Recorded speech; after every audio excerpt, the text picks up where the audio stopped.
are where they feel that you flat out didn't understand the requirement, or the solution that you proposed they don't believe is going to work. So you need to do a really much better job describing it, or you need to be really clear that it's going to work, because they believe it's not going to work. And if they don't get convinced it's going to work, you're going to lose points on that element. So take seriously deficiency reports. The government may schedule a site visit with you. They want to see whether you're a responsible company. They may want to come to your location. They may want to see your manufacturing facilities.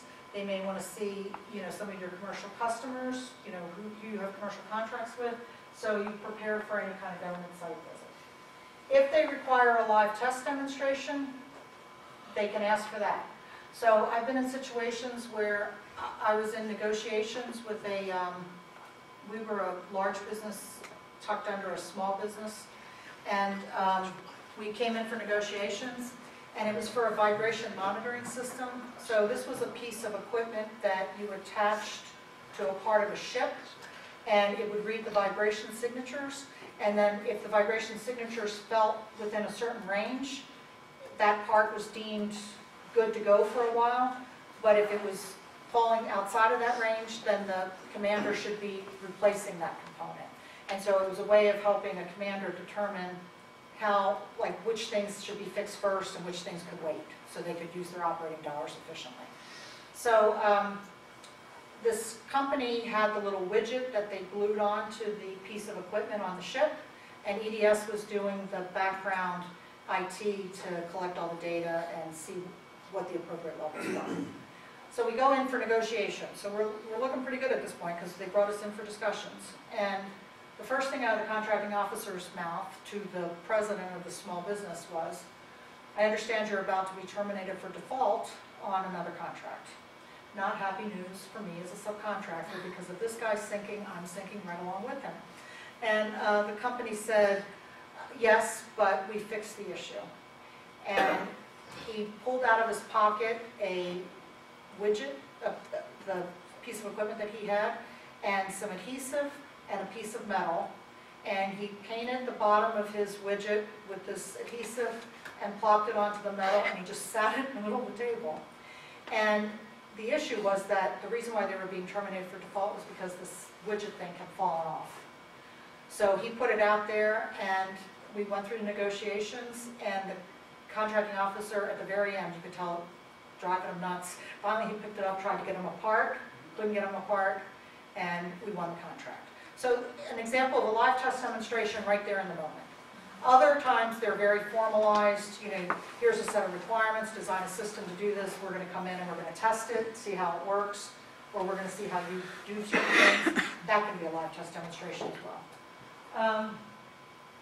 Sometimes there are oral proposals where the government just wants you to come in and talk about your solution, and they can ask you questions face to face. The whole thing is tape recorded, and it's used as part of the contract files afterward, but that's something else you need to be prepared for. You also prepare for discussions or negotiations with the government. They'll give you a letter that says, here are all the items for negotiation that we're going to talk to you about, and then you can come up with whatever your list is, and then you get together for face-to-face discussions or over the phone discussions, and those get documented, and that becomes part of the contract file as well. And then your final proposal revision, which is your best and final offer. So here's where you want to sharpen your pencil, talk to your subcontractors about lowering their price to get, to be the most competitive solution. Conduct your negotiations with your subs, and then you submit your final proposal revision. And then I always recommend, even though you're doing this on your own nickel, I would suggest at this point you start preparing your contract startup plan so that you are ready to go if you win this contract. Because again, in your management volume, you told them you're ready to hit the ground running. And most companies, in my experience, are not ready to hit the ground running. So think about what you need to do to be in that position to be able to run it. And then you did. Any questions about the process? How many people still are enthusiastic about going after federal business?